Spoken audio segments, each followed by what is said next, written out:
Her white dress fades into the shadows of a celebration that turned into a nightmare. What really happened in San Miguel de los Santos in October 1988? Why were the authorities never able to solve this case that terrified an entire town? For 20 years, the mystery remained buried in silence, until a chilling discovery in an abandoned cabin revealed a truth more horrifying than anyone had imagined. This is the true story of Maria Elena Vasquez and the man who held her captive in the mountains. Make sure to subscribe and tell me in the comments where you're watching from. In the small town of San Miguel de los Santos, nestled in the mountains of Jalisco, the night of October 15th, 1988, began as a celebration of love and ended as a nightmare that would haunt an entire community for 2 decades. Maria Elena Vasquez, just 22 years old, was the most beautiful young woman in town.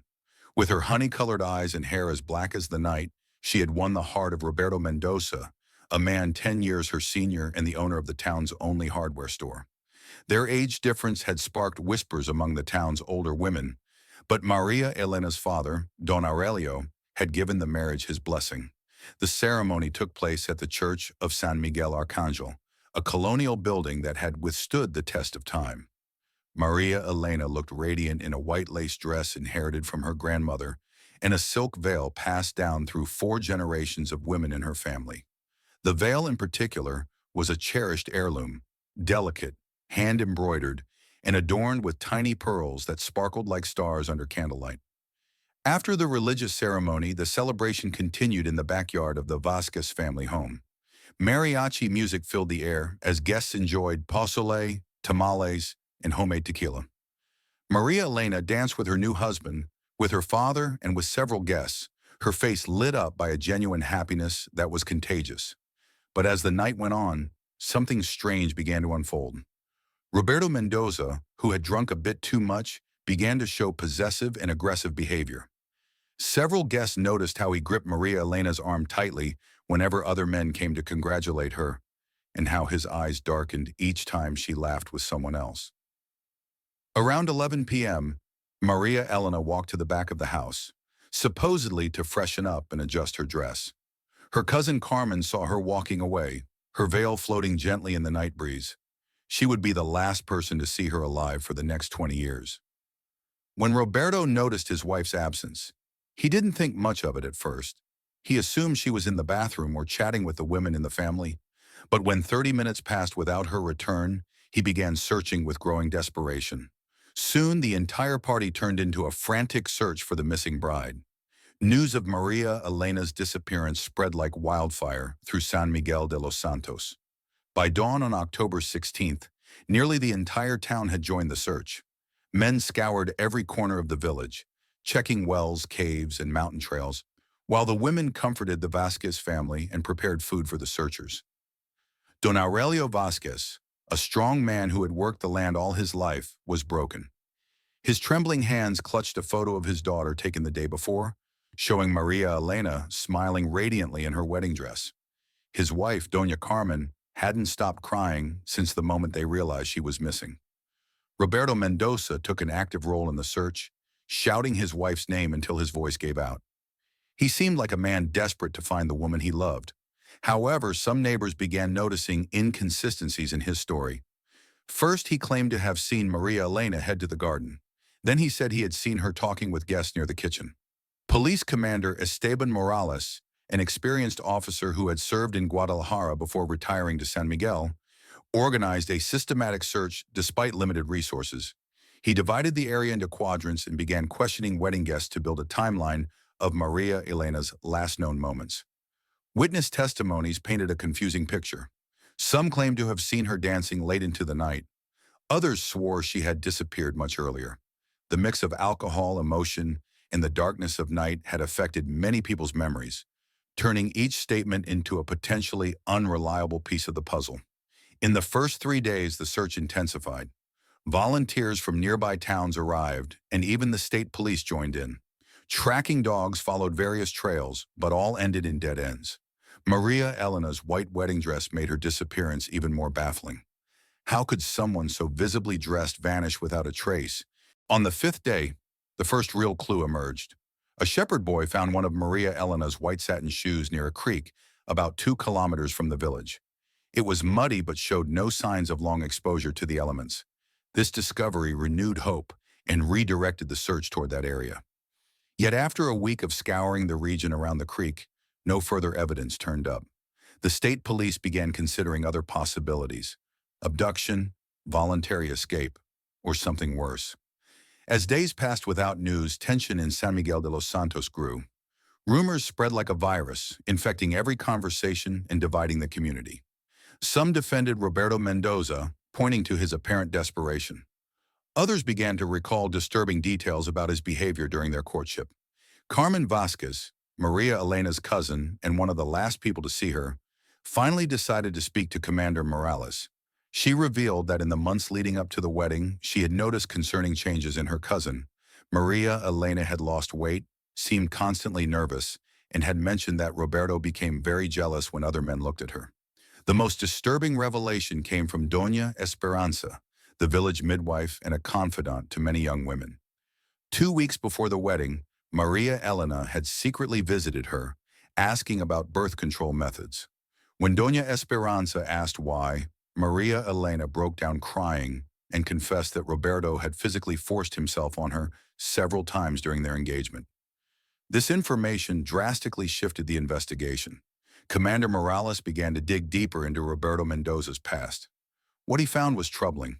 Before arriving in San Miguel, Roberto had lived in Guadalajara, where he had been arrested twice for violent altercations, though never formally convicted. Even more concerning was the testimony of Magdalena Torres, a woman who had been in a relationship with Roberto years before. She had left town suddenly after their breakup. When finally located in Tijuana, she revealed that she had fled because Roberto had threatened to kill her after they ended their relationship. Meanwhile, the physical search for Maria Elena continued, but with dwindling resources.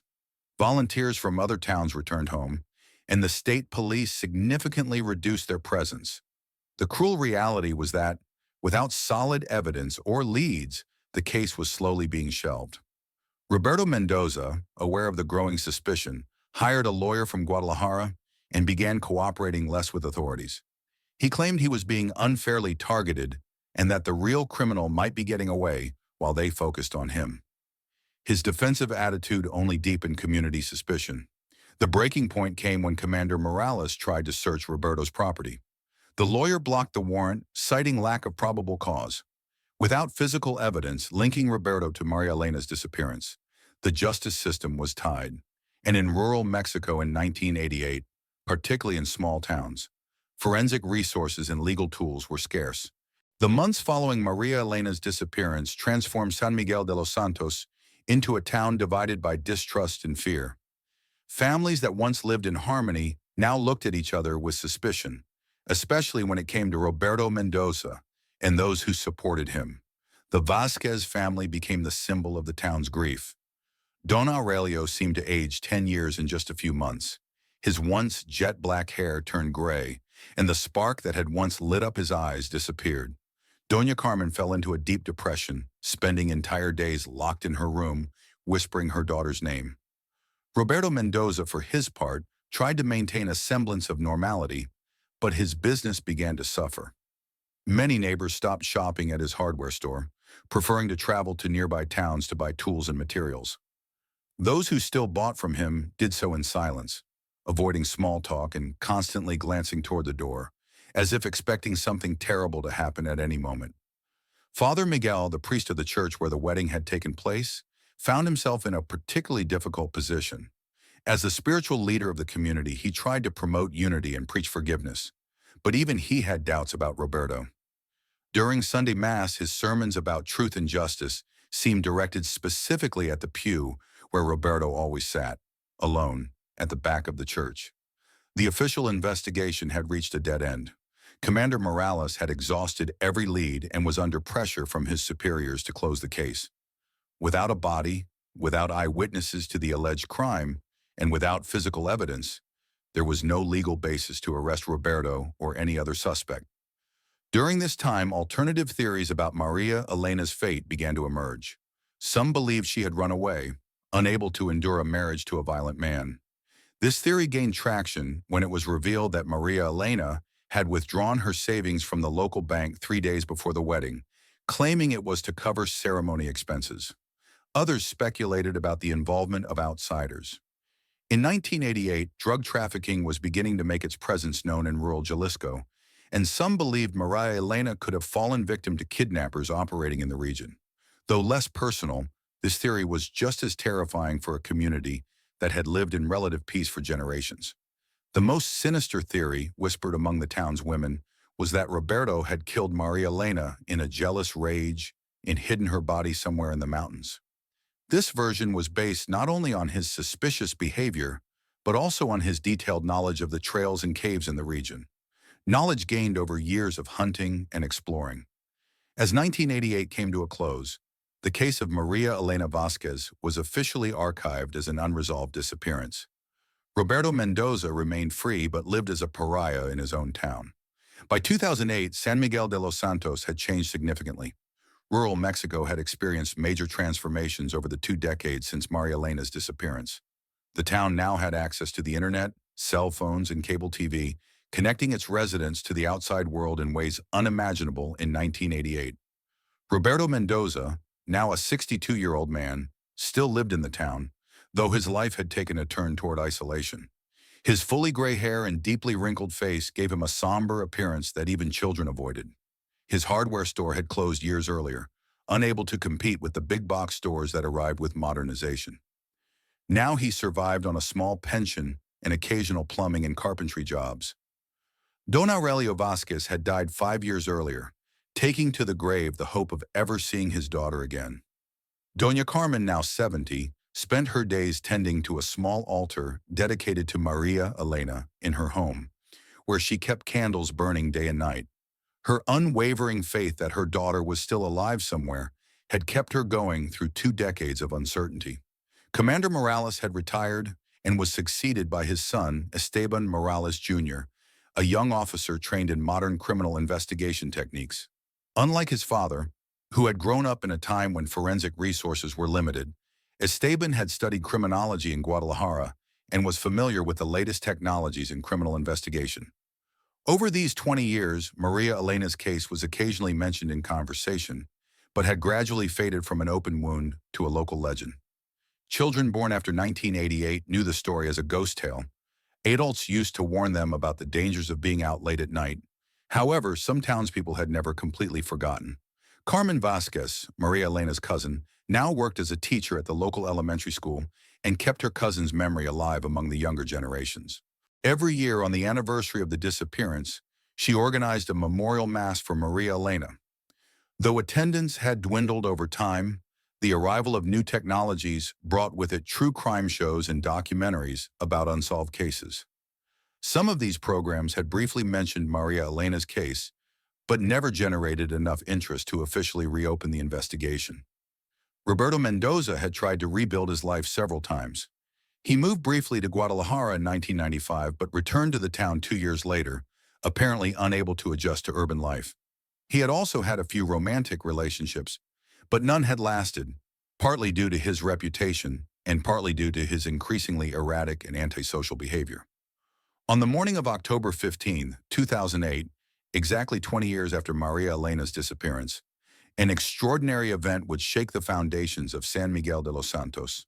In a cruel twist of fate, the discovery that would reopen the town's most famous case would occur on the exact anniversary of the original tragedy.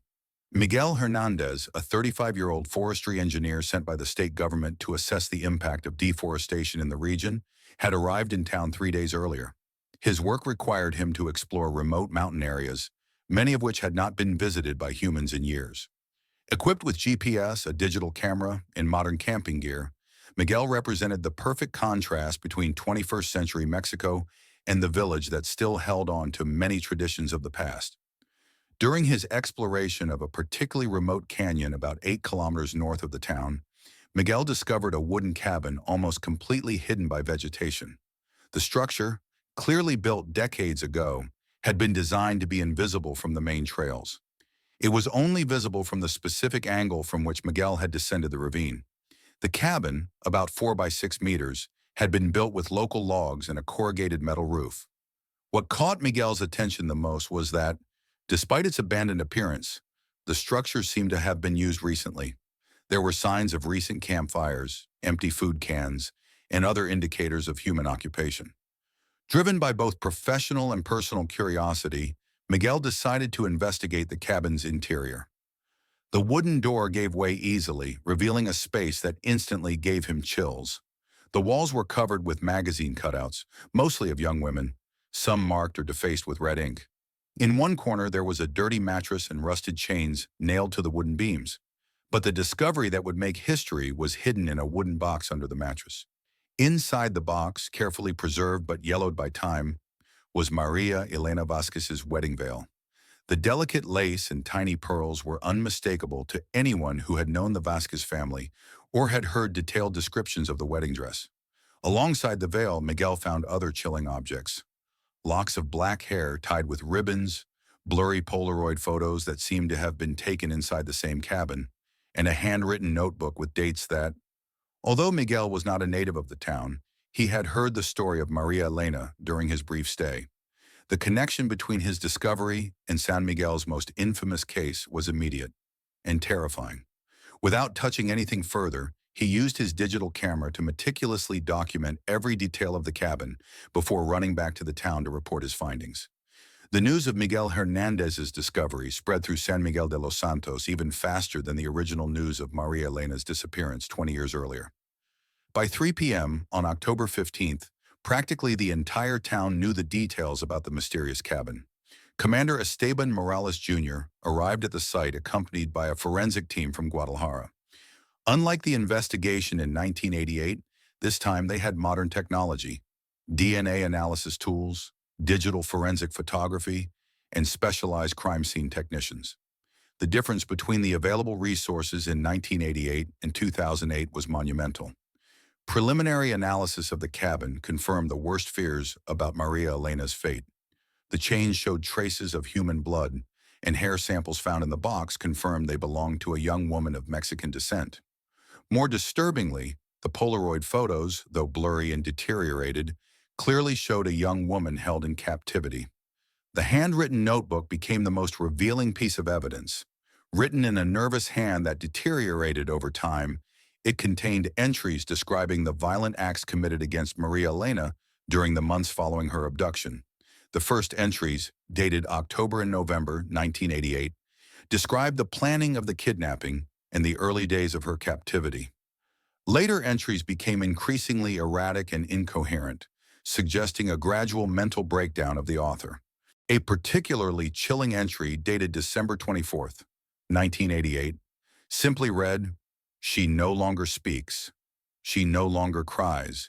She is no longer the same. Soon she will be nothing." The final entries were dated March 1989, suggesting that Maria Elena had been held captive for approximately 5 months before her death. The handwriting was compared to known samples from various suspects, including Roberto Mendoza. Graphology experts confirmed with 95% certainty that the notebook had been written by Roberto. Additionally, fingerprint analysis from various objects in the cabin matched those of Roberto, which had been stored from a previous arrest in Guadalajara. While the forensic team processed the evidence, Commander Morales Jr. organized discreet surveillance on Roberto Mendoza. They did not want to alert him until there was enough evidence to ensure a conviction. For 3 days, they tracked his routine: grocery shopping, visits to the local bar, and long solitary walks on the outskirts of town. Roberto's behavior during those days was telling. He appeared nervous and often looked toward the mountains where the cabin had been found. On 2 occasions, he began walking toward the trails that led in that direction, but turned back at the last moment as if reconsidering. The evidence was overwhelming, but investigators wanted a confession to close the case fully.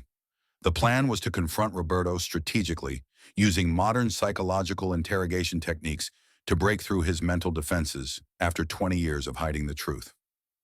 On October 18, 2008, 3 days after the discovery of the cabin, Commander Morales Jr. decided it was time to confront Roberto Mendoza. The strategy was to arrest him discreetly, avoiding interference from the community, whether to protect him or to lynch him. At 6 a.m., a team of 4 officers surrounded Roberto's modest home on the outskirts of town. The adobe house with a red-tiled roof reflected the economic and social decay Roberto had experienced over the past 2 decades. The garden was neglected, the windows in disrepair, and the front door showed signs of abandonment. Roberto was arrested without resistance while drinking coffee in his kitchen. His initial reaction was one of apparent surprise, but officers noted that his hands were visibly shaking and he avoided direct eye contact. During the ride to the station, he remained completely silent, staring out the vehicle window, toward the mountains where he had kept Maria Elena captive for months. The interrogation room at the San Miguel station had recently been modernized with video and audio recording equipment. Commander Morales Jr., trained in psychological interrogation techniques, began the session by establishing a seemingly cordial atmosphere, offering Roberto coffee and asking about his general well-being. His strategy was to present the evidence gradually, observing Roberto's reactions and adjusting his approach accordingly. He began by showing photographs of the cabin's exterior without revealing what was found inside. Roberto immediately recognized the location, claiming he had hunted in that area for years and knew the cabin but denied any connection to Maria Elena's disappearance. When the commander presented interior photos of the cabin, Roberto's composure began to crumble. His responses became contradictory, first denying ever entering the structure, then admitting he had used it as a shelter during hunting trips, but insisting he had never brought anyone else there. The turning point came when Commander Morales placed Maria Elena's veil on the table. Roberto stared at it for several minutes in silence, his eyes filling with tears. When he finally spoke, his voice was barely a trembling whisper. "How did you find the place after all this time?" The full confession took 3 hours to surface. Roberto described how he had planned the kidnapping for weeks before the wedding, driven by extreme jealousy and the belief that Maria Elena didn't truly love him. He had built the cabin months before the marriage, preparing it specifically to keep her captive until she learned to love him for real. The details of the confession were horrifying. Roberto admitted to drugging Maria Elena's drink during the wedding reception and then taking her, unconscious, to the cabin. For the next 5 months, he kept her chained, subjecting her to constant physical and psychological abuse, convinced she would eventually surrender and accept his love. Roberto Mendoza's full confession revealed a story of horror that surpassed even the darkest rumors whispered in San Miguel de los Santos over the past 20 years. The details provided during the 8-hour interrogation painted the portrait of a man whose obsession had crossed into complete madness. He explained that his plan had taken shape long before the wedding. During their courtship, he had interpreted every smile Maria Elena gave to other men, every casual conversation with friends, as personal betrayal. In his twisted mind, marriage would not be enough to secure her complete loyalty. He needed to break her spirit so she couldn't even imagine being with another man. The cabin had been built over 6 months, mostly at night, with materials transported in small quantities to avoid suspicion. Roberto knew the mountain trails better than anyone and had chosen the location for its total isolation. He had calculated that Maria Elena's screams wouldn't be heard by any passerby. The abduction plan had been meticulously detailed. Roberto had obtained sleeping pills from a veterinarian, claiming he had problems with stray dogs on his property. During the wedding, he waited for the perfect moment, when Maria Elena was alone, and dissolved the pills into her drink. When she began to feel dizzy, he offered to take her outside for fresh air, guiding her to his truck parked discreetly behind the house. The first few months in the cabin, according to Roberto, were his attempt to teach Maria Elena what it meant to be a devoted wife. He kept her chained during the day and he only released her for short periods when he was present. He brought her food regularly and had installed a rudimentary water system, trying to convince himself that he was taking care of her rather than torturing her. However, Maria Elena's mental resistance was much stronger than Roberto had anticipated. Despite months of captivity, she never stopped expressing her hatred for him and her determination to escape. This deeply frustrated Roberto, who had hoped she would eventually give in and accept her situation. Both of their mental states had deteriorated over time. The notebook entries showed how Roberto had begun to question his own plan, but his pride and fear of the consequences prevented him from releasing her. Maria Elena, for her part, began to show signs of severe psychological trauma, alternating between periods of fierce resistance and episodes of apparent catatonia. The end came in March of 1989 during what Roberto described as a particularly violent escape attempt. Maria Elena had managed to partially free herself from the chains and attack Roberto with a piece of wood, causing injuries to his face that he had explained to townspeople as the result of a work accident. During the struggle that followed, Roberto struck Maria Elena with excessive force, causing injuries that proved fatal. Roberto admitted to burying Maria Elena's body in a secret location in the mountains, but refused to reveal the exact spot, claiming he no longer remembered it after so many years. This final refusal was his last act of control over the woman he had destroyed. In the following days, search teams combed the mountainous areas based on Roberto's vague directions, but the rugged terrain and dense vegetation made it nearly impossible to locate a 20-year-old burial site. Roberto had chosen well. Even after confessing, Maria Elena would remain lost forever. The confession also revealed disturbing information about the years following Maria Elena's death. Roberto had returned periodically to the cabin, maintaining it as a sort of macabre sanctuary where he relived the events of 1988 to 1989. He had preserved Maria Elena's personal belongings, including locks of her hair and her wedding veil, as trophies of his crime. More chillingly, Roberto revealed that over those 20 years, he had identified other young women in the town who awakened his obsessive impulses. He had secretly followed several girls, taken photographs without their knowledge, and fantasized about abducting them as well. Only the fear of being caught had stopped him from acting on those urges. The follow-up investigation revealed that Roberto had used the cabin as a hideout during his hunts for young women. Photos were found of at least 6 different women taken without their consent over the last 10 years. All were between 18 and 25 years old, with physical characteristics similar to Maria Elena. Black hair, average height, and slim build.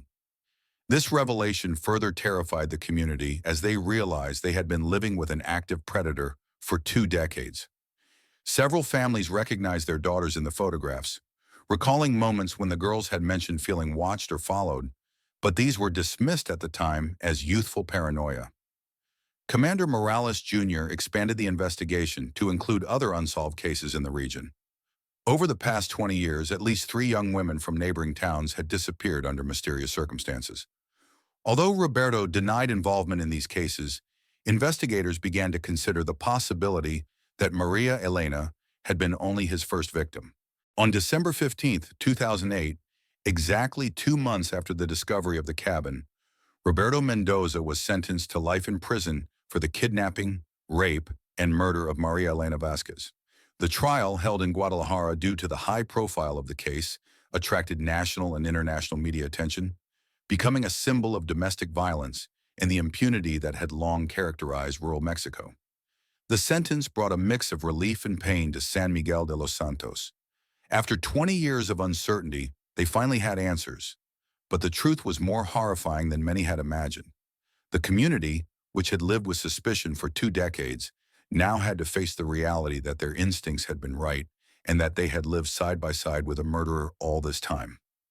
Doña Carmen Vasquez, now 71 years old, was finally able to begin a real grieving process. For 20 years, she had clung to the hope that her daughter would one day return. But Roberto's confession had shattered that hope in the most brutal way. Yet it also gave her the closure she had needed to find peace.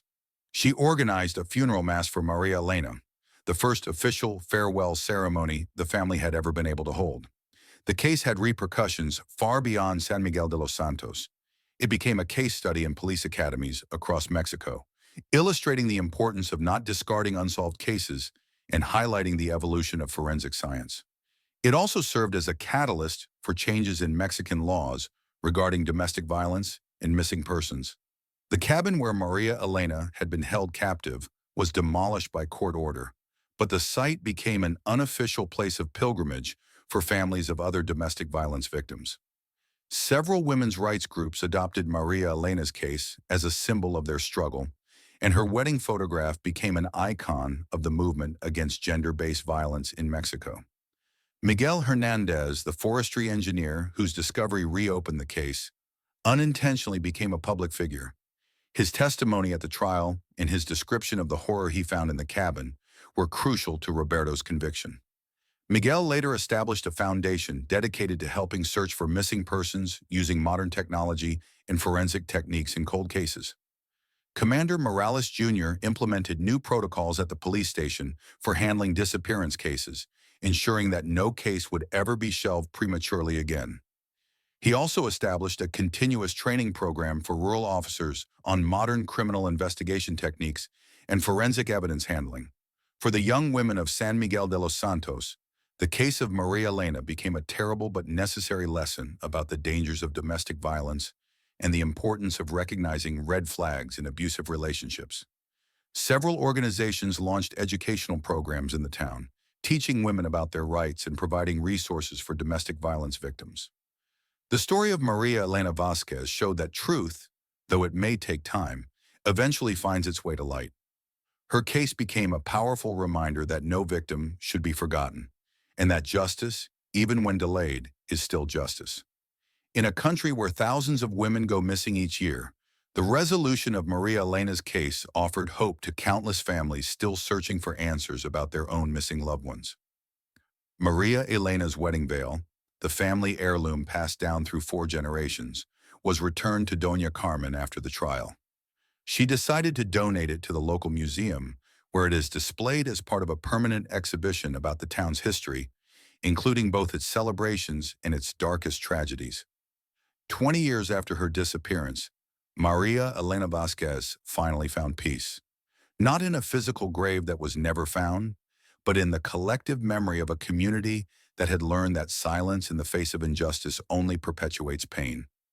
Her story became a lasting testimony to human resilience in the face of evil, and the importance of never giving up in the search for truth, no matter how much time passes.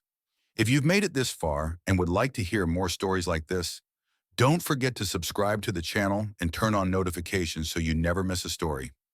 Leave a like so we can continue sharing more stories like this one. See you next time.